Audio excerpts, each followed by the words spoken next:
Video को गोटे like करंतु और चैनल को सब्सक्राइब करंतु। आगामी 12 घंटा मध्य बंगोपसागर रे एक लघुचाप सृष्टि हेबो एवं यार प्रभाव रविवार ठारू ओडिशा रे वर्षार परिमाण बढ़िबो। अधिकांश अंचल रे प्रबल रो अति प्रबल वर्षा हेबो। तेणु आंचलिक पाणीपाग विज्ञान केन्द्र पक्षरु सतर्क करा जायछि।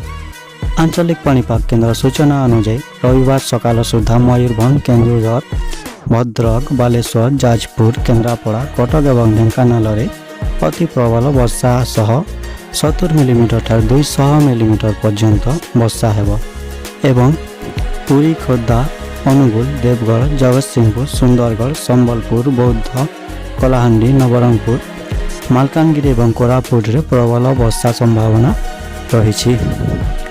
परवर्ती 24 घंटा समय रे संबलपुर, सुवर्णपुर एवं बौद्ध जिले में रविवार सकाल सोमवार सकाल पर्यंत 200 मिलीमीटर ठारू प्रबल वर्षा संभावना रही। संबलपुर, अनुगुल, बौद्ध, बरगढ़, सोनपुर, बलांगीर, देवगढ़, सुंदरगढ़, केन्दुझर एवं झारसुगुड़ा प्रबल वर्षा संभावना रही। एथिपाई ए समस्त जिला को ऑरेंज वार्निंग जारी करा जायछि एवं अन्य जिला मानकरे प्रबल वर्षा हेतु येलो वार्निंग दिया जायछि।